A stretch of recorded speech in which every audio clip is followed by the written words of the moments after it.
وَلَقَدْ يَسَّرْنَا الْقُرْآنَ لِلذِّكْرِ فَهَلْ مِن مُّدَّكِرٍ الحمد لله رب العالمين والصلاة والسلام على أشرف الأنبياء والمرسلين أما بعد فأعوذ بالله من الشيطان الرجيم من همزه ونفخه ونفثه بسم الله الرحمن الرحيم رب اشرح لي صدري ويسر لي أمري واحلل عقدة من لساني يفقه قولي اللهم انفعنا بما علمتنا وعلمنا ما ينفعنا وزدنا علما فبشر عباد الذين يستمعون القول فيتبعون أحسنه أولئك الذين هداهم الله وأولئك هم أولو الألباب.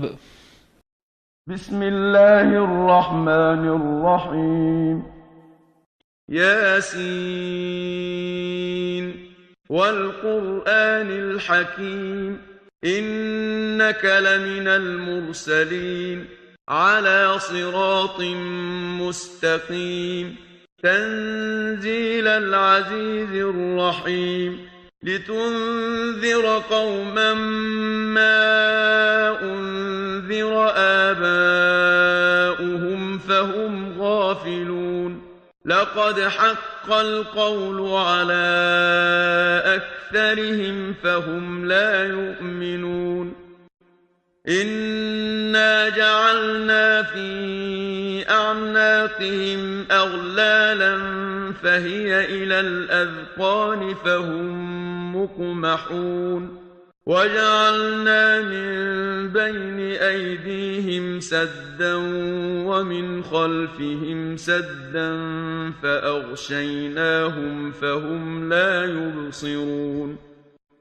وسواء عليهم أأنذرتهم أم لم تنذرهم لا يؤمنون إنما تنذر من اتبع الذكر وخشي الرحمن بالغيب فبشره بمغفرة وأجر كريم إنا نحن نحيي الموتى ونكتب ما قدموا وآثارهم وكل شيء أحصيناه في إمام مبين.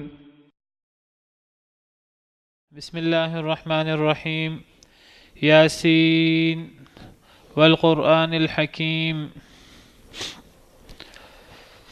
یاسین حروف مقطعات میں سے ہے اور یہ ان کا معنی اللہ کو ہی علم ہے، اللہ عالم بمرادہ.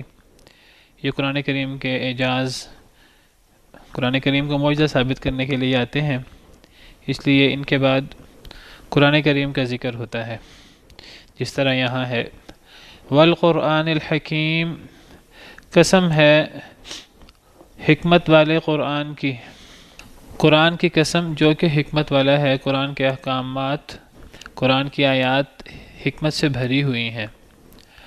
یا حکیم بمعنی محکم بھی ہو سکتا ہے، بمعنی مضبوط، کہ مضبوط احکام والے کتاب، مضبوط احکام والے قرآن کی قسم، اس قرآن کی قسم جو کہ بڑا مضبوط ہے، جس کے احکامات بڑے ٹھوس، بڑے دو ٹوک، بڑے واضح ہیں، اپنا مدعا بیان کرنے میں بڑی مضبوط دلیلیں ہیں.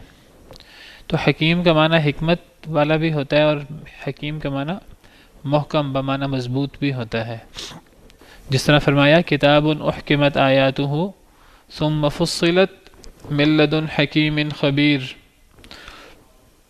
سورہ ہود کے شروع میں ہے الف لام را کتاب احکمت آیاتہ ثم فصلت من لدن حکیم خبیر. یہ ایسی کتاب ہے جس کی آیتیں مضبوط اور محکم ہیں، جس کی آیتیں محکم کر دی گئی ہیں. ثم فصلت، پھر اس کی تفصیل بیان کی گئی ہے من لدن حکیم خبیر، اس ذات کی طرف سے جو بڑی حکمت والی اور خبردار ہے، اللہ رب العالمین کی طرف سے. تو قرآن کریم کی آیات بڑی محکم ہیں، مضبوط ہیں اپنا مدعا بیان کرنے میں، اور پھر ان کی مزید تفصیل بھی اللہ رب العالمین قرآن کریم میں ہی دیگر مقامات پر بیان کر دیتے ہیں، اور یا پھر نبی کریم صلی اللہ علیہ وسلم پر وحی کر دیتے ہیں، اور پھر نبی صلی اللہ علیہ وسلم جو ہے وہ امت کو بتا دیتے ہیں۔ تو فرمایا کہ والقرآن الحکیم، قسم ہے قرآن کی جو حکمت والا ہے یا جو بہت مضبوط ہے۔ جب قسم کھائی جاتی ہے تو قسم کسی شے پر زور دینے کے لیے، کسی شے کی اہمیت بیان کرنے کے لیے قسم کھائی جاتی ہے، تو جس شے پر زور دینے کے لیے، جس شے کی اہمیت بیان کرنے کے لیے قسم کھائی جاتی ہے اسے جواب قسم کہتے ہیں۔ تو اس قسم کا جواب کیا ہے؟ جس کام کے لیے اللہ نے قسم اٹھائی ہے، اس قسم کا جواب قسم ہے انک لمن المرسلین، بے شک آپ اے نبی صلی اللہ علیہ وسلم البتہ رسولوں میں سے ہیں، بھیجے گئےوں میں سے ہیں۔ قسم کھا کر فرمایا کہ قرآن حکیم کی قسم، اللہ کو قسم کھانے کی ضرورت نہیں ہے، اللہ کی بات ویسے بھی سب سے سچی ہوتی ہے۔ ومن اصدق من اللہ قیلا ومن اصدق من اللہ حدیثا، اللہ سے بڑھ کر بات میں، قول میں سچا کون ہو سکتا ہے؟ کوئی نہیں ہو سکتا۔ لیکن جب اللہ تعالیٰ قسم اٹھائیں تو وہ صرف زور دینے کے لیے، تاکید کے لیے۔ تو اللہ نے قسم کھا کر فرمایا کہ اے نبی صلی اللہ علیہ وسلم، آپ یقیناً رسولوں میں سے ہیں، آپ کو بھیجا گیا اللہ کی طرف سے، آپ اللہ کی طرف سے مبعوث ہیں، آپ اللہ کے نمائندہ ہیں، اللہ کے پیغمبر ہیں، اور اس بات میں کوئی شک نہیں ہے کسی قسم کا۔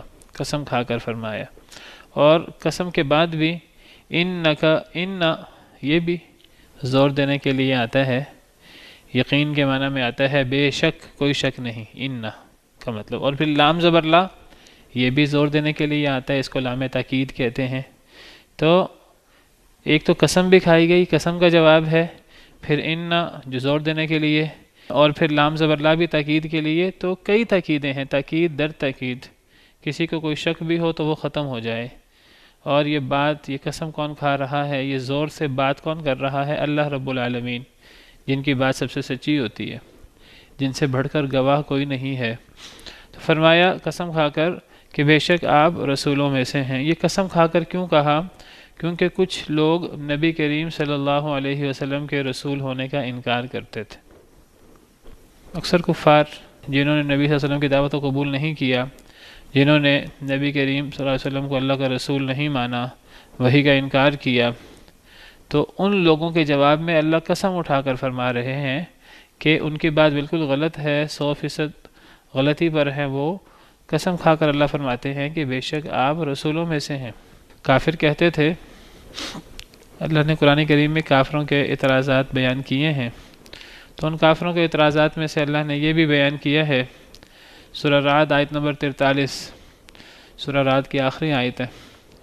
اللہ تعالیٰ یہاں کافروں کا اعتراض ذکر کرتے ہیں، وَيَقُولُ الَّذِينَ كَفَرُوا لَسْتَ مُرْسَلًا، اور یہ کافر بدبخت کہتے ہیں لَسْتَ مُرْسَلًا، نہیں ہے آپ بھیجے ہوئے، آپ مبعوث نہیں ہیں۔ آپ نے خود ہی نعوذ باللہ دعویٰ کر دیا ہے کہ میں اللہ کا نمائندہ ہوں، اللہ کا پیغمبر ہوں، آپ کوئی اللہ کے پیغمبر نہیں ہے، آپ اللہ پہ جھوٹ باندھتے ہیں، نعوذ باللہ۔ کافر کہتے ہیں لست مرسلا، نہیں ہے آپ بھیجے ہوئے۔ اللہ نے فرمایا قل کفا باللہ شہیدا بینی و بینکم، اے اللہ کے نبی آپ فرما دیجئے کہ کافی ہے اللہ گواہ میرے اور تمہارے درمیان۔ ومن عنده علم الکتاب، اور جس کے پاس کتاب کا علم ہے وہ بھی گواہ ہے۔ اہل کتاب کی کتابوں میں میرے آنے کی پیش گوئیاں موجود ہیں جو مجھ پر پوری طرح صادق آتی ہیں۔ جن کے پاس کتاب کا علم ہے وہ مجھے اس طرح پہچانتے ہیں جس طرح وہ اپنے بیٹوں کو پہچانتے ہیں۔ قرآن کے الفاظ میں الذین آتیناہم الکتاب یعرفونہ کما یعرفون ابناءہم، جن کو ہم نے کتاب دی وہ ان کو ایسے پہچانتے ہیں جیسے اپنے بیٹوں کو پہچانتے ہیں۔ پھر انکار کیوں کرتے ہیں؟ وَإِنَّ فَرِيقًا مِّنْهُمْ لَيَكْتُمُونَ الْحَقَّ وَهُمْ يَعْلَمُونَ، ان میں سے ایک گروہ حق چھپاتا ہے، وَهُمْ يَعْلَمُونَ، حالانکہ وہ جانتے ہیں، ان کے کچھ مقاصد ہیں، حسد ہے اور دیگر مقاصد ہیں۔ تو کافر کہتے تھے کہ آپ بھیجے ہوئے نہیں ہیں، تو اللہ نے اس کا جواب یہاں سورہ یاسین میں قسم کھا کر دیا ہے کہ قرآن حکیم کی قسم، اللہ قسم اٹھا کر زور دے کے بات کر رہے ہیں، بے شک آپ یقیناً رسولوں میں سے ہیں۔ یہ اس قسم کا جواب ہے. اعلیٰ صراط مستقیم یہ دوسرا جواب ہے قسم کا. یہ دوسری بات ہے جس پر قسم اٹھائی گئی ہے. بعض دفعہ ایک ہی قسم 2 یا 3 باتوں کے لیے بھی ہوتی ہے. تو پہلی جس بات پر قسم اٹھائی گئی وہ یہ کہ بے شک آپ البتہ رسولوں میں سے ہیں. اور دوسری بات جس پر قسم اٹھائی گئی اعلیٰ صراط مستقیم سیدھے رستے پر ہیں. آپ بالکل سیدھے رستے پر چل رہے ہیں. آپ صحیح رستے پر گامزن ہیں. جس رستے پر آپ چل رہے ہیں وہ رستہ بھی صحیح ہے اور اسی رستے کی طرف آپ دوسروں کو دعوت بھی دے رہے ہیں. تو جس رستے پر آپ چل رہے ہیں دوسروں کو دعوت دے رہے ہیں اس رستے کے بارے میں یہ بدبخت لوگ یہ کافر لوگ یہ شکوک و شبہات کا اظہار کرتے ہیں اس کو غلط کہتے ہیں. تو اللہ قسم کھا کر فرماتے ہیں کہ آپ بھی رسولوں میں سے ہیں اور آپ کا رستہ بھی بالکل ٹھیک ہے. آپ بالکل سیدھے رستے پر ہیں. ایک اور جگہ فرمایا وَإِنَّكَ لَتَهْدِي إِلَى صِرَاطٍ مُسْتَقِيم. سورہ شورى آیت نمبر 52 اللہ تعالیٰ فرماتے ہیں وَإِنَّكَ لَتَهْدِي اور بے شک آپ اے اللہ کے نبی صلی اللہ علیہ وسلم لَتَهْدِي إِلَى صِرَاطٍ مُسْتَقِيم البتہ آپ ہدایت دیتے ہیں سیدھے رستے کی. آپ خود بھی سیدھے رستے پر ہیں سورہ یاسین میں علی صراط مستقیم اور سیدھے رستے کی طرف ہی آپ دوسروں کی رہنمائی بھی کرتے ہیں. یہ سیدھا رستہ کیا ہے؟ صراط اللہ الذی لہ ما فی السماوات و ما فی الارض. یہ وہ اللہ کا رستہ ہے. وہ اللہ جس کے لیے جو کچھ آسمانوں میں ہے اور زمین میں ہے سارا کا سارا اسی کا ہی ہے. وعلیکم السلام ورحمۃ اللہ وبرکاتہ. الا الی اللہ تصیر الامور خبردار اللہ کی طرف ہی تمام کام لوٹتے ہیں. تو آپ اللہ کے رستے کی دعوت دیتے ہیں. اللہ کا رستہ اس کا نام ہے سیدھا رستہ اور یہ وہی سیدھا رستہ ہے جس کی ہم ہر نماز میں دعا مانگتے ہیں جو نبیوں کا رستہ ہے صدیقین کا شہداء کا صالحین کا رستہ ہے. اہدنا الصراط المستقیم صراط الذین انعمت علیہم. تو آپ اسی سیدھے رستے پر گامزن ہیں اور یہ جو رستہ ہے یہاں اس آیت کریمہ میں اسے اللہ کا رستہ قرار دیا گیا. سورہ شورى کی جو میں نے ابھی آپ کے سامنے آیت پڑھی ہے. ایک اور جگہ اللہ تعالیٰ اس رستے کو اپنا رستہ قرار دیتے ہیں. اللہ فرماتے ہیں سورہ انعام آیت نمبر 153 وَأَنَّ هَذَا صِرَاطِي مُسْتَقِيمًا فَاتَّبِعُوهُ اور بے شک یہ میرا رستہ ہے سیدھا. اللہ فرما رہے ہیں اور بے شک یہ میرا سیدھا رستہ ہے فَاتَّبِعُوهُ اسی رستے کی پیروی کرو. کون سا رستہ؟ کتاب و سنت کا رستہ جو نبی کریم صلی اللہ علیہ وسلم لے کر آئے ہیں. وَلَا تَتَّبِعُوا السُّبُلَ اور رستوں کی پیروی نہ کرو. اللہ کے رستے کو چھوڑ کر وہ جو غلط سلط الٹے سیدھے رستے ہیں کوئی اور رستہ ہو کتاب و سنت کے علاوہ کسی اور کی بات ہو وہ باطل رستوں میں شامل ہو جاتا ہے. چاہے ہمیں دیکھنے میں وہ کتنا خوشنما نظر کیوں نہ آ رہا ہو, چاہے اس کی طرف دعوت دینے والا ہمیں کوئی بہت بڑا جو ہے وہ عالم بہت بڑا پوپ پیر کیوں نہ نظر آ رہا ہو, اس کی نسبت کسی کی طرف ہو. جو اللہ اور اللہ کے رسول کی بات نہیں ہے, کتاب و سنت کی بات نہیں ہے, جو وحی کے ذریعے نہیں آیا, پھر وہ اللہ کا رستہ نہیں ہے. اگر وہ اللہ کے رستے کے مطابق ہے تو اللہ کا رستہ ہی ہے. اگر وہ اللہ کے رستے کے مخالف ہے پھر کہنے والا کوئی بڑے سے بڑی ہستی کیوں نہ ہو, اسلام کے نظر میں اس کی کوئی حیثیت نہیں ہے اگر وہ اس وحی کے مخالف ہے, اگر کسی کی ذاتی بات ہے تو. وَأَنَّ هَذَا صِرَاطِي مُسْتَقِيمًا فَاتَّبِعُوهُ اور بے شک یہ میرا رستہ ہے سیدھا. فَاتَّبِعُوهُ اسی کی پیروی کرو. اللہ کا رستہ ایک ہی ہے, وہ سیدھا ہے, ایک ہی رستہ ہے وہ. اس کو اللہ نے صراط کہا ہے, واحد کا صیغہ. وَلَا تَتَّبِعُوا السُّبُلَ اور جو دیگر رستے ہیں سارے کتنے ہی اچھے کیوں نظر آئیں وہ ان کو اللہ نے جمع کے ساتھ بولا ہے سبل. اور نہ تم پیروی کرو رستوں کی فَتَفَرَّقَ بِكُمْ عَنْ سَبِيلِ وہ تمہیں اللہ کے رستے سے تمہیں ہٹا دیں گے, تمہیں فرقوں میں لے جائیں گے. ذَلِكُمْ وَصَّاكُمْ بِهِ لَعَلَّكُمْ تَتَّقُونَ یہ اللہ تمہیں وصیت کرتے ہیں تاکہ تم ڈر جاؤ. یہ اللہ کی خاص وصیت ہے. تو اسی رستے کے بارے میں فرمایا علی صراط مستقیم, اے نبی صلی اللہ علیہ وسلم آپ بالکل سیدھے رستے پر ہیں. تو سیدھا رستہ وہ ہے جو ہمارے پیارے نبی صلی اللہ علیہ وسلم کا رستہ ہے جو نبی کریم صلی اللہ علیہ وسلم نے امت کے سامنے پیش کیا قرآن کی صورت میں ہو یا نبی کریم صلی اللہ علیہ وسلم کے فرمان کی صورت میں ہو، وہ ہے سیدھا رستہ۔ اور نبی کریم صلی اللہ علیہ وسلم خود بھی اس رستے پر چلتے تھے، اسی رستے کی آپ دوسروں کو رہنمائی کرتے تھے۔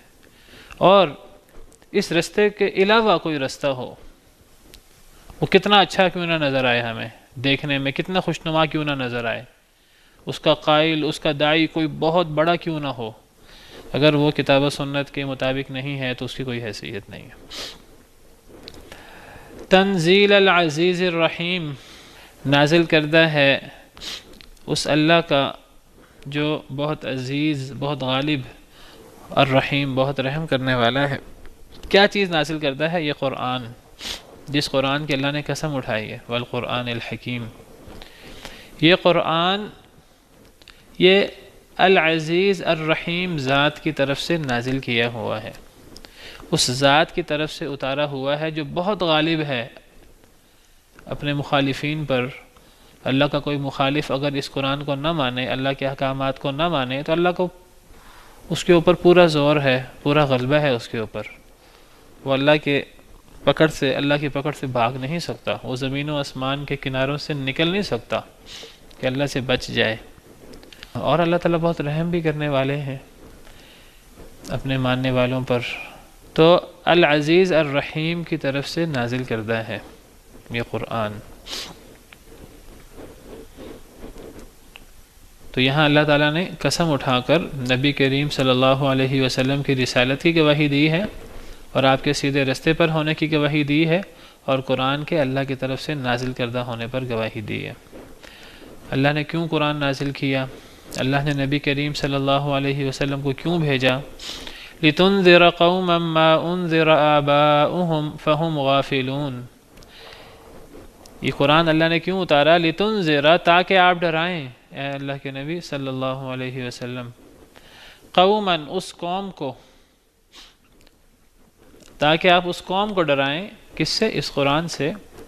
ما انذر آباؤہم، نہیں ڈرایا گیا ان کے آباء و اجداد کو۔ فہم غافلون، تو وہ غافل ہیں، وہ غفلت میں ہیں۔ ان کے باپ دادا کو نہیں ڈرایا گیا، ان کے باپ دادا پر نبی نہیں آیا، بہت عرصے سے اس قوم پر نبی نہیں آیا، ان کے آباء و اجداد کو ڈرایا نہیں گیا، ان پر نبی نہیں آیا لمبے عرصے سے، تو یہ لوگ غفلت میں پڑ گئے ہیں۔ اللہ نے آپ کو اس لیے بھیجا ہے، اللہ نے آپ پر قرآن اس لیے اتارا ہے تاکہ آپ لوگوں کو اب اس قرآن سے ڈرائیں، اس قرآن کو ہاتھ میں لے کر لوگوں کو اللہ کا پیغام سنائیں، لوگوں کو ڈرائیں، کیونکہ ان کے آباء و اجداد کو نہیں ڈرایا گیا، لمبے عرصے سے ان پر نبی نہیں آیا۔ لقد حق القول على اکثرہم، البتہ تحقیق حق ہو گیا ہے قول، علی اکثرہم، ان میں سے اکثر پر، فہم لا یؤمنون، بس وہ ایمان نہیں لاتے۔ ان میں سے اکثر پر قول حق ہو گیا ہے، کون سا قول؟ عذاب کا۔ وہ جو اللہ تعالیٰ نے شیطان سے کہا تھا، جب شیطان نے اللہ رب العالمین کی بات ماننے سے انکار کر دیا تھا، تکبر کیا تھا، حضرت آدم علیہ السلام کو اللہ کے حکم کے مطابق سجدہ نہیں کیا، تو اللہ نے پھر شیطان سے کہا تھا کہ اگر تو تکبر کرتا ہے تو پھر ٹھیک ہے، تو چلا جا، فَإِنَّكَ رَجِيمٌ، تو مردود ہے، وَإِنَّ عَلَيْكَ لَعْنَتِي إِلَى يَوْمِ الدِّينِ، قیامت کے دن تک تجھ پر میری لعنت ہے۔ اس نے اللہ سے مہلت مانگ لی قیامت کے دن تک، اللہ نے اس کو قیامت کے دن تک مہلت دے دی لعنت کر کے۔ اللہ نے فرمایا قیامت کے دن تک مہلت ہے، اب قیامت کے دن پھر تو اب اللہ کے عذاب کا شکار ہوگا ہمیشہ ہمیشہ کے لیے۔ تو وہ جو بات ہے عذاب کی، وہ جو اللہ نے شیطان سے وعدہ فرمایا کہ تو پھر اب جہنم میں جائے گا، تو شیطان نے کہا تھا اے اللہ پھر میں اکیلا جہنم میں نہیں جاؤں گا، پھر میں اپنے ساتھ آدم کی اولاد میں سے بہت سارے لوگوں کو اپنے ساتھ لے جانے کی کوشش کروں گا۔ تو اللہ نے فرمایا تھا ٹھیک ہے، تو نے جو کوشش کرنی ہے کر لے، لَأَمْلَأَنَّ جَهَنَّمَ مِنْكَ وَمِمَّنْ تَبِعَكَ مِنْهُمْ أَجْمَعِينَ، البتہ میں ضرور بھر دوں گا جہنم کو تجھ سے بھی اور جو بھی تیری پیروی کرے سب سے، سب کو جہنم میں ڈال دوں گا۔ تو یہ ہے وہ بات عذاب کی، اللہ فرماتے ہیں ان میں سے اکثر لوگوں پر عذاب کی بات حق ہو گئی ہے، وہ شیطان کے پیروکار ہیں، جس طرح شیطان نے جہنم میں جانا ہے ان لوگوں نے بھی جہنم میں جانا ہے، فہم لا یؤمنون، لہٰذا وہ ایمان نہیں لاتے۔ جی اصل میں رسول تو ان پر نہیں آیا، لیکن حضرت ابراہیم علیہ السلام کی تعلیمات موجود تھیں، دیگر نبیوں کی تعلیمات موجود تھیں، تو ان تعلیمات میں اگرچہ تحریف ہو چکی تھی لیکن تعلیمات میں سے ثابت تعلیمات بھی موجود تھیں کہ حضرت ابراہیم علیہ السلام شرک نہیں کرتے تھے، ہر نبی نے شرک سے روکا، توحید کی دعوت دی، اللہ کی عظمت کی دعوت دی، تو وہ اس حد تک مکلف تھے جو تعلیمات ان تک موجود تھیں۔ تو جو ان تعلیمات کو بھی نہ مانتا تو بہرحال پھر وہ جو ہے وہ اللہ کا نافرمان ہوتا تھا، جتنی تعلیمات ان تک موجود تھیں تو ان تعلیمات کی حد تک وہ مکلف تھے۔ باقی جس شخص تک اللہ کی طرف سے کوئی معلومات نہ پہنچی ہوں تو بہرحال وہ شخص تو پھر اس پر عذاب نہیں ہوتا۔ وما كنا معذبین حتی نبعث رسولا، ہم عذاب نہیں دیتے حتیٰ کہ ہم رسول بھیج دیں، تو رسول کے بھیجنے کے بعد ہی عذاب آتا ہے، لیکن اس کا مطلب یہ بھی نہیں ہے کہ ہر شخص کے دور میں رسول آئے گا۔ اب ہمارے اوپر کوئی رسول نہیں آیا، لیکن اس کا مطلب یہ نہیں ہے کہ اب ہمیں دعوت نہیں پہنچی، تو رسول کی دعوت تو وہ نسل در نسل آگے چلتی رہتی ہے۔ تو براہ راست ان کے آباء و اجداد پر کوئی نبی نہیں آئے، باقی پرانے نبیوں کی دعوت تو نسل در نسل چلی آ رہی تھی، اور بہت سی باتیں قریش مکہ کہتے تھے کہ ہم اس لیے کرتے ہیں کہ دین ابراہیمی میں یہ چیز اس طرح موجود ہے، اگرچہ انہوں نے اس میں کچھ تبدیلیاں بھی کر دی تھیں لیکن صحیح باتیں بھی موجود تھیں۔ تو یہ ضروری نہیں ہے کہ ہر شخص پر نبی آئے۔ یہ جو اللہ فرماتے ہیں وَإِن مِّنْ أُمَّةٍ إِلَّا خَلَا فِيهَا نَذِيرٌ، ہر امت میں کوئی نہ کوئی ڈرانے والا گزرا ہے، اس سے مراد یہ نہیں ہے کہ ہر شخص کے زمانے میں کوئی نہ کوئی رسول ہوتا ہے، ہر قوم کے زمانے میں کوئی نہ کوئی رسول ہوتا ہے، یا رسول ہوتا ہے یا رسول کی دعوت جو ہے وہ رسول کے ورثاء ہوتے ہیں جو لوگوں کو ڈراتے رہتے ہیں۔ تو باقی جس تک دعوت واقعی ہی نہ پہنچے، جو کوئی صحرا اور کہیں بیابان جگہ پر ہو، نہ اس تک رسول کی دعوت، نہ رسول کی بات پہنچے اس تک، نہ اس تک رسول کے ورثاء اور داعی حضرات کی بات پہنچے، تو ایسے شخص کو عذاب نہیں ہوگا۔ ایسے شخص کے بارے میں کہا جاتا ہے کہ قیامت کے دن اس کا امتحان ہوگا۔ اللہ تعالی عالم۔ تو فرمایا لقد حق القول على اکثرهم فهم لا يؤمنون، البتہ تحقیق حق ہو گئی بات، یعنی عذاب کی بات، علی اکثرہم، ان میں سے اکثر پر، فہم لا یؤمنون، بس وہ ایمان نہیں لاتے، وہ ایمان لا بھی نہیں رہے اور نہ آئندہ ایمان لائیں گے، جتنی بھی آپ کوشش کر لیں وہ ایمان نہیں لائیں گے، کیونکہ ان کے بارے میں پہلے ہی لکھا ہوا ہے، اللہ نے اپنے علم سے لوح محفوظ میں لکھا ہوا ہے کہ یہ لوگ کفر پر ہی فوت ہوں گے، اور کفر پر فوت ہونے کی وجہ سے پھر یہ اللہ کے عذاب کا اور جہنم کا حقدار ہوں گے۔ ان میں سے اکثر پر عذاب کی بات ثابت ہو چکی ہے، یہ اس لیے ایمان نہیں لا رہے۔ اصل میں نبی کریم صلی اللہ علیہ وسلم بہت محنت کرتے تھے، بہت کوشش کرتے تھے کافروں کو دعوت دینے کی، اور جو آپ کا پیغام تھا بالکل سچا سچا، اس پیغام میں کوئی کمی نہیں ہوتی تھی۔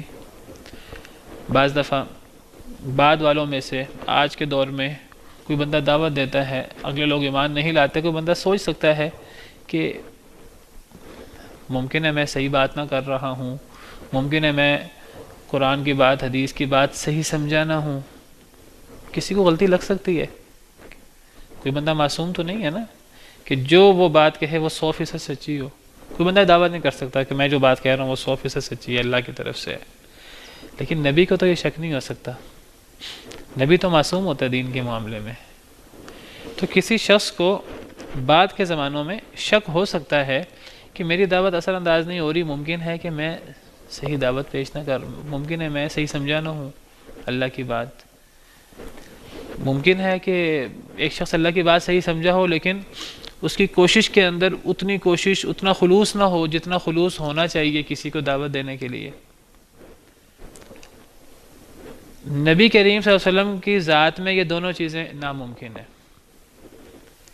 جو آپ دعوت پیش کرتے تھے اپنی قوم کو، آپ کی دعوت بالکل سچی اور سچی ہوتی تھی، اور آپ اس حوالے سے معصوم تھے، وحی کے حوالے سے نبی معصوم ہوتا ہے، نبی وحی میں غلطی نہیں کر سکتا۔ بشری طور پر کوئی ایسی بات ہو جائے جس پہ تنبیہ ہو جائے وہ ایک الگ بات ہے، وحی کے معاملے میں نبی معصوم ہوتا ہے۔ نبی جو دعوت پیش کرتا ہے وہ 100% سچی سچی ہوتی ہے، اللہ کی نگرانی ہوتی ہے، اور پھر نبی کی کوشش میں بھی، نبی کے خلوص میں بھی کوئی شک نہیں ہوتا۔ بعد والوں میں سے تو ہم کہہ سکتے ہیں جی اس نے اتنی محنت نہیں کی جتنی محنت کرنی چاہیے تھی، اس کے اندر وہ اخلاص نہیں ہے جو اخلاص ہونا چاہیے تھا، کوئی دنیا داری آ گئی، کوئی ریاکاری آ گئی، کوئی یہ چیز آ گئی۔ بعد والوں میں کسی کے بارے میں کہا جا سکتا ہے، لیکن نبی کے بارے میں تو ہی نہیں کہا جا سکتا۔ تو نبی کریم صلی اللہ علیہ وسلم بعض دفعہ پریشان ہو جاتے کہ میں بالکل سچی دعوت پیش کر رہا ہوں اور میری محنت میں بھی آپ اتنی محنت کرتے، اتنا آپ جو ہیں وہ کافروں کے لیے خیر خواہ تھے، کاش کہ وہ ایمان لے آئیں۔ اللہ کو قرآن میں کہنا پڑا کہ ممکن آپ اپنے آپ کو ہلاک کر ڈالیں، لعلک باخع نفسک الا یکونوا مؤمنین، یہ لوگ ایمان نہیں لاتے، شاید آپ اپنے آپ کو اس کے پیچھے ہلاک کر ڈالیں، آپ اتنی کوشش کرتے تھے۔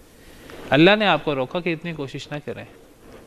لعلک باخع نفسک علی آثارہم ان لم یؤمنوا بہذا الحدیث اسفا، اگر یہ لوگ اس قرآن پر ایمان نہیں لاتے شاید آپ اپنے آپ کو افسوس کے مارے ہلاک ہی کر ڈالیں، تو اتنی کوشش نہ کریں، اللہ نے روکا آپ کو۔ تو بعض دفعہ نبی صلی اللہ علیہ وسلم کے ذہن میں یہ بات آ سکتی تھی کہ میں جو دعوت پیش کر رہا ہوں وہ 100% صحیح ہے، میں جو محنت کر رہا ہوں اس محنت میں کوئی کمی نہیں تھی، یہ ایمان کیوں نہیں لا رہے؟ کہیں ایسا تو نہیں میری دعوت میں کوئی کمی ہے، کہیں ایسا تو نہیں میری محنت میں کوئی کمی ہے؟ اللہ فرما رہے ہیں نہیں، ایسی بات نہیں ہے، آپ کی دعوت بھی بالکل سچی ہے، آپ 100% اللہ کے نبی ہیں، آپ جو دعوت پیش کر رہے ہیں وہ اللہ کی طرف سے نازل ہوئی ہے، بالکل سچی سچی دعوت ہے، آپ کی کوشش میں بھی کوئی کمی نہیں ہے، اگلے لوگ ہی بدبخت ہیں۔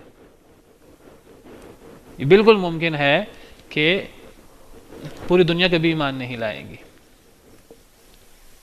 پوری دنیا کبھی ایمان نہیں لائے گی، ان میں نیک لوگ بھی ہوں گے، برے لوگ بھی ہوں گے، تو یہ جو جن کو آپ دعوت دے رہے ہیں ان میں سے اکثر لوگ ایسے ہیں جنہوں نے ایمان لانا ہی نہیں ہے، اس میں نہ آپ کی دعوت میں کوئی کمی ہے نہ آپ کی محنت میں کوئی کمی ہے، ان میں سے اکثر لوگوں پر عذاب کی بات حق ہو چکی ہے، وہ ایمان نہیں لائیں گے۔ یہ اللہ نے کیسے فرما دیا؟ اللہ نے اپنے علم کے ذریعے فرما دیا، لوح محفوظ میں اللہ نے اپنے علم سے لکھا ہے، اللہ کو پتہ تھا جب یہ دعوت پیش ہوگی نبی صلی اللہ علیہ وسلم کی تو کون ایمان لائے گا کون ایمان نہیں لائے گا، اللہ نے وہ علم سے لکھ دیا لوح محفوظ میں۔ انا جعلنا فی اعناقہم اغلالا، بے شک ہم نے بنا دیے، کر دیے، فی اعناقہم ان کی گردنوں میں، اغلالا توق، ہم نے ان کی گردنوں میں توق ڈال دیے ہیں، فہی الی الاذقان، وہ تھوڑی تک پہنچ چکے ہیں، وہ توق جو ہے ان کی تھوڑی تک پہنچ چکے ہیں، فہم مقمحون، پس یہ لوگ جو ہیں گردن اٹھائے ہوئے ہیں، مقمحون ان لوگوں کا سر اوپر ہوا ہے۔ مقمح اصل میں عربی زبان میں قاف میم حا قمح گندم کو کہتے ہیں، مقمح اگر کوئی شخص جو ہے وہ گندم کھانے کے لیے منہ اوپر کیا ہو تو اس کے لیے لفظ مقمح استعمال ہوتا ہے، مقمح گندم سے ہے، اس کا معنی یہاں سر اٹھانا ہے۔ اللہ فرماتے ہیں کہ ہم نے ان کی گردنوں میں توق ڈال دیے ہیں، اور وہ توق اتنے زیادہ ہیں کہ ان کی تھوڑیوں تک پہنچ گئے ہیں، اور اب اس توق کی وجہ سے ان کی گردن، ان کا سر اوپر کا اوپر اٹھا ہوا ہے، جیسے کہ بندہ کوئی چیز کھانے کے لیے یا کوئی چیز منہ میں ڈالنے کے لیے یہ سر اوپر کرتا ہے، اب اس توق کی وجہ سے ان کا منہ اوپر ہے، یہ جکڑے ہوئے ہیں۔ یہ اللہ نے ایک کیفیت بیان کی ہے ان لوگوں کی کہ یہ لوگ جو ہیں وہ آپ کی بات پہ غور نہیں کرتے، قرآن کی بات پہ غور نہیں کرتے، ان کی یہ حالت ایسے ہوئی ہے جیسے ان کے گلے میں توق ہیں، اور توق ان کے تھوڑیوں تک آ چکے ہیں، اور ان کے سر اوپر ہیں۔ وَجَعَلْنَا مِن بَيْنِ أَيْدِيهِمْ سَدًّا، اور ہم نے کر دیا ان کے سامنے آڑ، سدن آڑ، دیوار، وَمِن خَلْفِهِمْ سَدًّا، اور ان کے پیچھے بھی آڑ، دیوار، آگے بھی ہم نے ان کے دیوار کر دی ہے، ان کو آگے سے بھی کچھ نظر نہیں آ رہا. ومن خلفہم سدن، ان کے پیچھے بھی ایک آڑ ہے، ایک دیوار ہے، پیچھے سے بھی کچھ نظر نہیں آ رہا. فاغشیناہم، ہم نے ان کو ڈھانپ لیا ہے، ان کی آنکھیں بھی اللہ نے ڈھانپ لی ہیں. فہم لا یبصرون، اب یہ دیکھ بھی نہیں پا رہے. ان کی کیفیت ایسے ہے جیسے ایک شخص جو ہے وہ ہر طرف سے بندہ ہو تو کچھ بھی نہ کر سکے.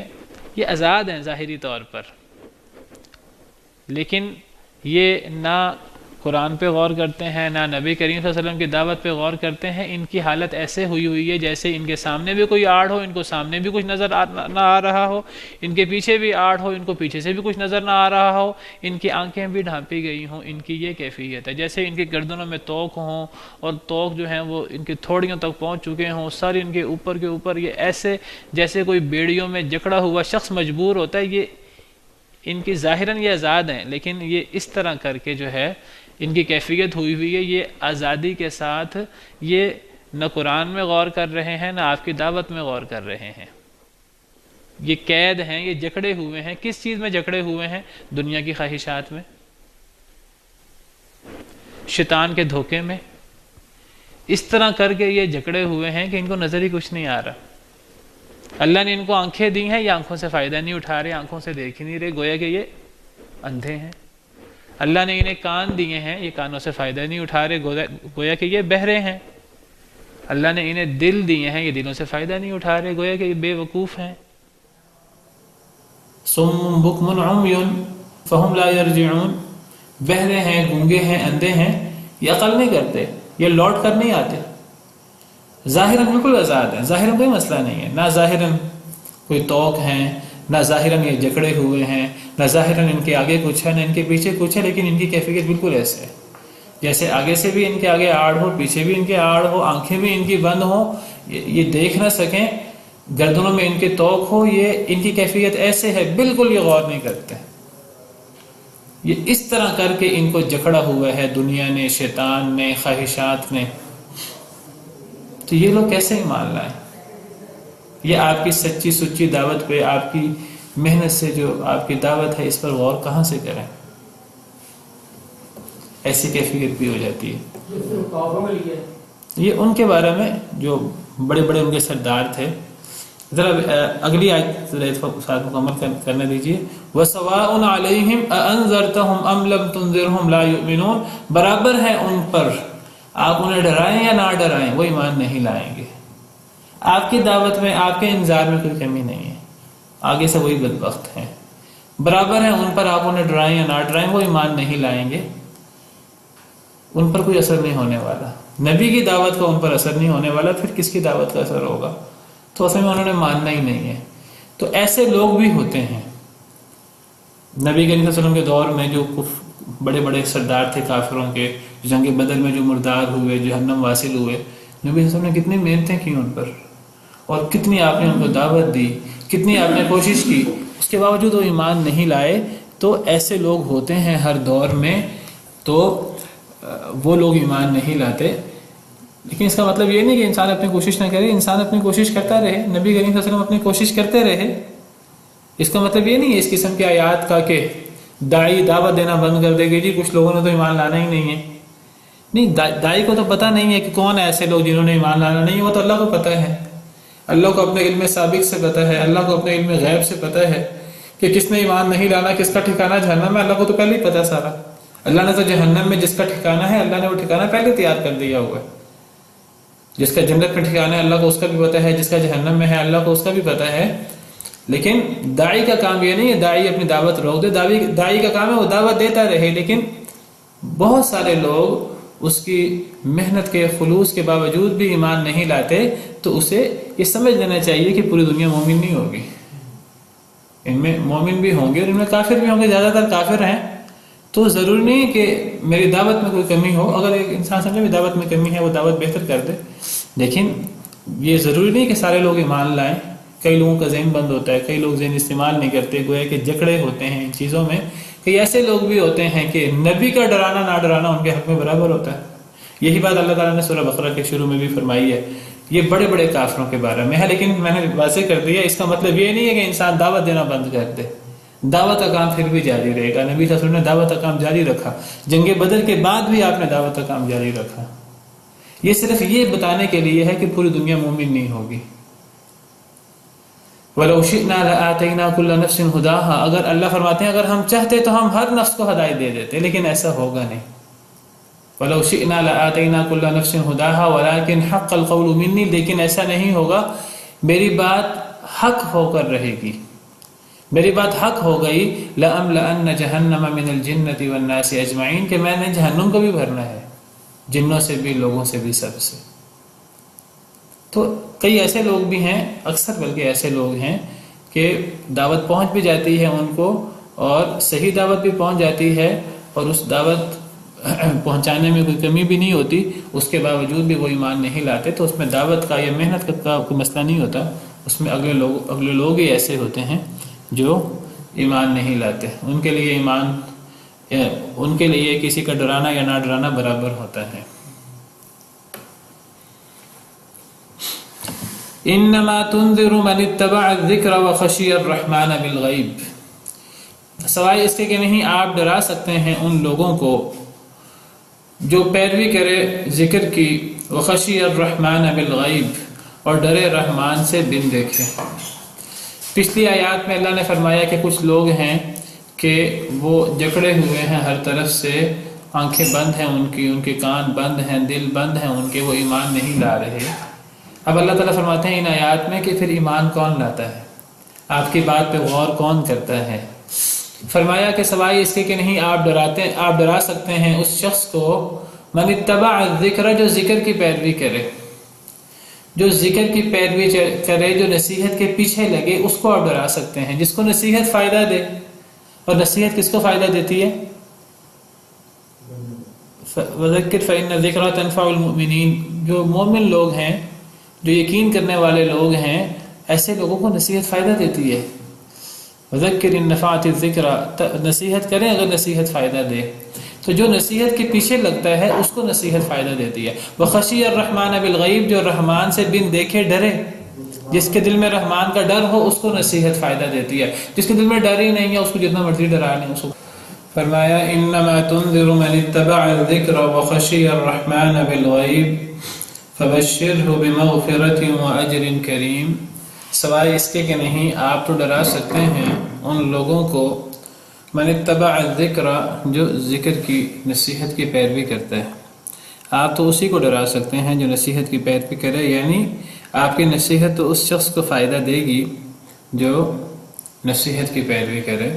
وخشی الرحمن بالغیب، اور ڈرے رحمان سے بالغیب، بن دیکھے. اللہ سے ڈرے، رحمان سے ڈرے، بن دیکھے. جو شخص اللہ سے ڈرتا ہے، اللہ کو دیکھا کسی نے نہیں ہے، اللہ سے ڈرتا ہے بن دیکھے، تو ایسا شخص ہی ہدایت کا مستحق بنتا ہے. جو اللہ سے ڈرے تو ایسے شخص کی بڑی فضیلت ہے. اور جو شخص اللہ سے ڈرے ہی نہ، جس کا دل ہی بڑا سخت ہو، تو ایسے شخص میں بھی کوئی خیر نہیں ہوتی. جو شخص اللہ سے ڈرتا ہے تو ایسے شخص کو ہدایت بھی نصیب ہو جاتی ہے. جیسے یہاں فرمایا اللہ کو دیکھا نہیں ہے لیکن اللہ سے ڈرتا ہے. ایک اور جگہ پر فرمایا وَلِمَنْ خَافَ مَقَامَ رَبِّهِ جَنَّتَانِ، جو اللہ کے سامنے کھڑا ہونے سے ڈرتا ہے اس کے لیے 2 باغ ہیں قیامت کے دن. اسی طرح اللہ تعالیٰ نے قرآن کریم میں کئی مقامات پر نیک اور برے شخص کا مقابلہ تقابل کیا ہے. تو اللہ نے نیک لوگوں کی صفات بیان کرتے ہوئے فرمایا کہ اللہ فرماتے ہیں کہ جب بڑی مصیبت آئے گی قیامت، یوم یتذکر الانسان ما سعی، اس دن انسان نصیحت پکڑے گا، اس دن انسان یاد کرے گا جو انسان نے کوشش کی. وبرزت الجحیم لمن یری، اور جہنم کو ظاہر کر دیا جائے گا اس شخص کے لیے جو دیکھے. فاما من طغی، جس شخص نے سرکشی کی ہوگی، وآثر الحیات الدنیا، دنیا کو ترجیح دی ہوگی، فإن الجحیم ہی المأوی، جہنم اس کا ٹھکانہ ہوگی والعیاذ باللہ. واما من خاف مقام ربہ، جو اپنے رب کے سامنے کھڑا ہونے سے ڈرتا رہا، ونہى النفس عن الہوى، اور اپنے نفس کو خواہشوں سے بچائے رکھا، فإن الجنة هي المأوى، جنت اسی کا ٹھکانہ ہوگی۔ تو اللہ سے ڈرنا، اللہ کے سامنے کھڑا ہونے سے ڈرنا، اللہ کو دیکھا تو نہیں ہے لیکن بن دیکھے اللہ سے ڈرتے رہنا، یہ چیز انسان کو فائدہ پہنچاتی ہے، اور ایسا شخص نصیحت سے فائدہ اٹھاتا ہے، اور ایسا شخص جو ہے وہ آخرت میں اللہ کی جنتوں کا بھی حقدار ہوگا۔ ایسے شخص کو ہی نصیحت فائدہ پہنچاتی ہے، اور جس شخص کا دل سخت ہے اسے نصیحت بھی فائدہ نہیں پہنچاتی۔ فبشرہ، بس بشارت دے دو اس کو، بمغفرت، مغفرت کی، واجر کریم، اور بہت ہی باعزت اجر کی۔ ایسا شخص کو مغفرت کی، اللہ تعالیٰ ایسے شخص کے گناہ بھی معاف کر دیتے ہیں، اور مغفرت کی بشارت دے دو اس کو، اور اس کو بہت اچھے، بہت باعزت رزق کی بھی بشارت دے دو۔ اس کو قیامت کے دن اللہ کے ہاں، دنیا میں بھی اور قیامت کے دن اللہ کے ہاں بہت بہترین اجر ملے گا، بہت بہترین بدلہ ملے گا۔ انا نحن نحیی الموتى ونکتب ما قدموا وآثارهم، بے شک ہم زندہ کریں گے مردوں کو، یعنی قیامت کے دن بے شک ہم زندہ کریں گے مردوں کو قیامت کے دن، وَنَكْتُبُ مَا قَدَّمُوا وَآثَارَهُمْ، اور ہم لکھ لیتے ہیں جو انہوں نے آگے بھیجا، وَآثَارَهُمْ، اور ان کے آثار بھی۔ قیامت کے دن اللہ سب مردوں کو زندہ کریں گے، اور سب کافر ہیں کہ مسلمان، سب لوگوں کو اللہ قبروں سے نکال کر میدان محشر میں اکٹھا کر دیں گے، کوئی ایک بھی پیچھے نہیں رہے گا۔ اس میں یہ بھی اشارہ ہے کہ اللہ ہی مردوں کو زندہ کرتے ہیں۔ پچھلی آیات میں اللہ نے کچھ ایسے لوگوں کی بات کی ہے جن کو جتنا مرضی ڈراؤ وہ ایمان نہیں لائیں گے، آگے بھی ان کے آڑ ہے، پیچھے بھی ان کے آڑ ہے، جکڑے ہوئے ہیں ہر طرف سے۔ تو انا نحن نحیی الموتى میں یہ اشارہ بھی موجود ہے، جیسے پیچھے بات ہوئی تھی سورہ فاطر میں ہی، کہ اللہ نے کافر کو بھی مردہ شخص قرار دی ہے، اور مومن شخص کو اللہ نے زندہ شخص قرار دی ہے۔ مومن زندہ شخص کی طرح ہے، جس کا دل مردہ ہے کافر وہ مردہ شخص کی طرح ہے۔ تو اس میں یہ اشارہ بھی ہے کہ مردوں کو اللہ ہی زندہ کرتے ہیں، یعنی ایسے مردہ ضمیروں کو، مردہ دل والوں کو اللہ ہی ہدایت دے سکتے ہیں، ان کے دلوں کو اللہ ہی زندہ کر سکتے ہیں۔ اس میں یہ اشارہ بھی موجود ہے، اور اللہ ہی مردوں کو زندہ کرتے ہیں حقیقی طور پر بھی قیامت کے دن جس طرح ہوگا۔ وَنَكْتُبُ مَا قَدَّمُوا وَآثَارَهُمْ، ہم لکھ دیتے ہیں جو انہوں نے آگے بھیجا، وہ اعمال جو انہوں نے آخرت کے لیے کیے، اللہ فرماتے ہیں ہم وہ لکھ لیتے ہیں۔ وَآثَارَهُمْ، اور ان کے آثار بھی، لوگوں نے جو بھی اعمال کیے آخرت کے لیے، اچھے یا برے، اللہ نے وہ لکھ لیے ہیں۔ صرف اعمال ہی اللہ نے نہیں لکھے، صرف قیامت کے دن انسان کو اعمال کا بدلہ نہیں ملے گا، اعمال اور ان کے اثرات کا بھی بدلہ ملے گا۔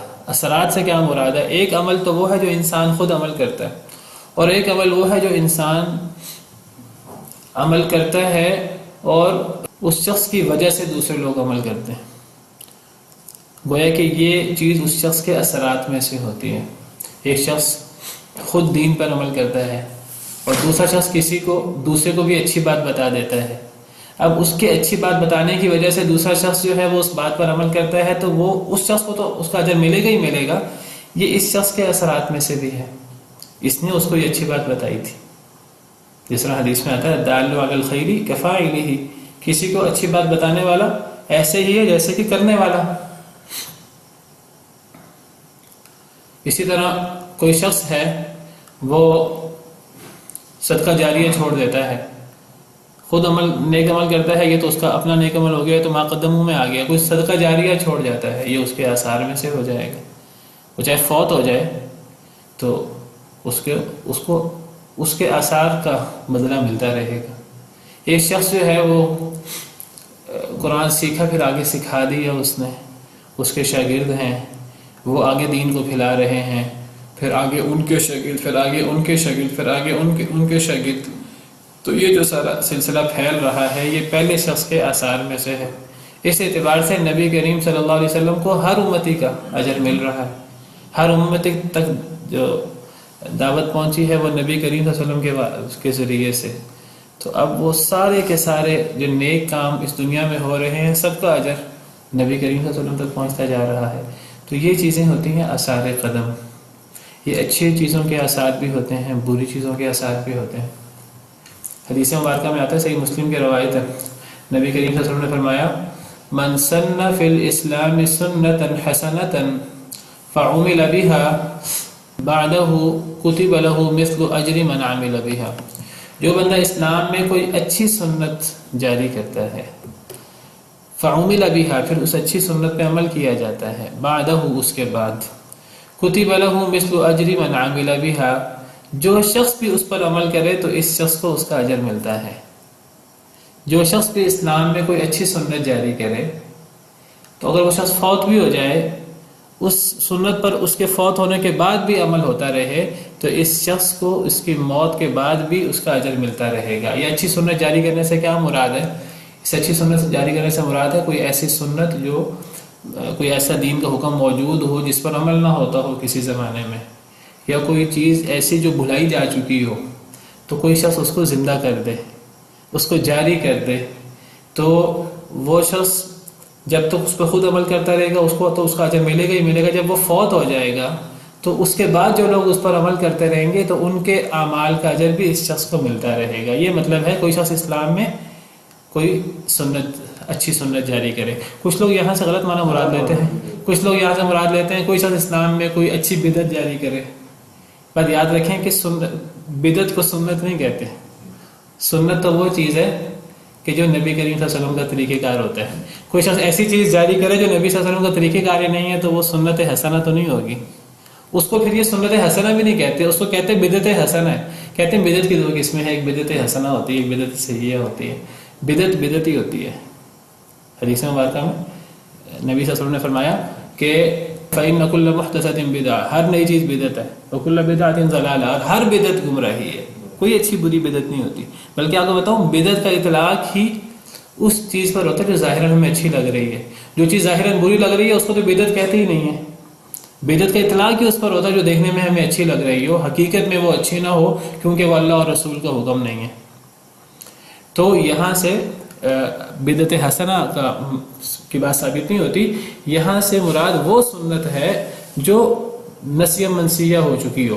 ایک دور تھا، آج بھی بیوہ کی شادی کرنا بڑا معیوب سمجھا جاتا ہے، ہندوانہ اثر کی وجہ سے، ان کے اثرات کی وجہ سے. شاہ اسماعیل شہید نے جو ہے ان کی پھوپھی بیوہ تھی، انہوں نے اپنی بیوہ پھوپھی کی شادی کروا دی. انہوں نے اس بری رسم کو توڑا جو ہندوؤں سے ہمارے ہاں آئی تھی اور یہ اسلام میں موجود تھی. اسلام میں بیوہ کی شادی کرنا بڑا ثواب کا کام ہے. انہوں نے اپنی پھوپھی کی جو بیوہ ہو گئی تھی شادی کروائی، ایک گویا کہ مردہ سنت کو انہوں نے زندہ کیا، اور پھر ان کے بعد یہ سلسلہ چلتا رہا. ہمارے ہاں اگرچہ کم ہے لیکن اتنا معیوب نہیں جتنا کچھ پہلے معیوب سمجھا جاتا تھا. یہ ہندوؤں کے ہاں یہ چیز معیوب ہے، ان کے ہاں تو عورت شوہر کے ساتھ ہی ستی ہو جاتی ہے. تو اس طرح کی سنتیں جاری کرنا، تو جو شخص اس طرح کی سنت جاری کرے تو اس کے مرنے کے بعد بھی جو لوگ اس پر عمل کرتے ہیں تو ان کو ان کا اجر ملتا رہتا ہے. وَلَا يُنْقَصُ مِنْ أُجُورِهِمْ شَيْءٌ، کسی کے اجر میں کوئی کمی نہیں ہوتی. اسی طرح من سن فی الاسلام سنۃ سیئۃ، جو اسلام میں کوئی بری سنت جاری کرے، کوئی بدعت جاری کرے، اس کا بھی یہی معاملہ ہے. فعمل بها، پھر اس پہ عمل شروع ہو جائے تو بعدہ، اس کے بعد کتب علیہ مثل وزر من عمل بها، جو بندہ بھی اس کے بعد، اس کے فوت ہونے کے بعد بھی اس پر عمل کرے گا، پہلے شخص کو اس کا گناہ ملتا رہے گا. اب دنیا میں جتنے قتل ہوتے ہیں قاتل کو اس کی سزا ملتی ہے کیونکہ یہ بری سنت، برا طریقہ اس نے جاری کیا تھا. تو ان کے اجر میں کوئی کمی نہیں ہوگی. معدوم سنت کے ساتھ کیا کر رہے ہیں؟ کوئی بھی سنت کی تعلیم ہی چلے دے رہا ہے، تعلیم بھی صرف دے رہا ہے، جب معدوم نہیں بھی ہے تو بھی تو اس کو سوال ملتا جائے گا نا، اس کے شاگرد آگے، اس کے شاگرد آگے، اس کے شاگرد. صحیح ہے، وہ چاہے معدوم نہ بھی ہو، کوئی بھی اچھی چیز ہو. یہ مطلب ہے اِنَّا نَحْنُ نُحْيِي الْمَوْتَىٰ وَنَكْتُبُ مَا قَدَّمُوا وَآثَارَهُمْ. اللہ فرماتے ہیں ہم جو انہوں نے آگے بھیجا وہ بھی لکھ لیتے ہیں اور ان کے آثار بھی. تو جب حدیث میں آتا ہے کہ جب انسان فوت ہو جاتا ہے تو انسان کے سارے اعمال بند ہو جاتے ہیں سوائے 3 اعمال کے. 3 اعمال انسان کے جاری رہتے ہیں. نیک اولاد، تو نیک اولاد جو بھی اجر کرتی ہے، جو بھی دعا کرتی ہے تو انسان کو اس کا فائدہ پہنچتا ہے. اسی طرح کوئی صدقہ جاریہ انسان نے کیا ہو، اس طرح انسان نے کسی کو کوئی چیز سکھائی ہو تو یہ چیز آثار میں آتی ہے. بعض مفسرین نے آثار سے مراد لیا کہ انسان کے قدموں کے نشان، انسان نیکی کے کام کرنے کے لیے جو قدم اٹھاتا ہے وہ قدم بھی جو ہے وہ انسان کے نام اعمال میں لکھے جاتے ہیں. انسان مسجد میں جانے کے لیے جو قدم اٹھاتا ہے، کسی دینی کام کے لیے انسان آتے جاتے وہ جو قدم اٹھاتا ہے اس قدم کا باقاعدہ اجر ہوتا ہے. بعض علماء نے یہاں آثار سے مراد قدموں کے نشان دیے ہیں. وَكُلَّ شَيْءٍ أَحْصَيْنَاهُ فِي إِمَامٍ مُبِينٍ، ہر شے کو ہم نے شمار کر رکھا ہے فی امام مبین، ایک واضح کتاب میں. یہاں امام سے مراد کتاب ہے، لوح محفوظ. ہر شے کو ہم نے شمار کر رکھا ہے ایک واضح کتاب میں. امام کتاب، مبین واضح.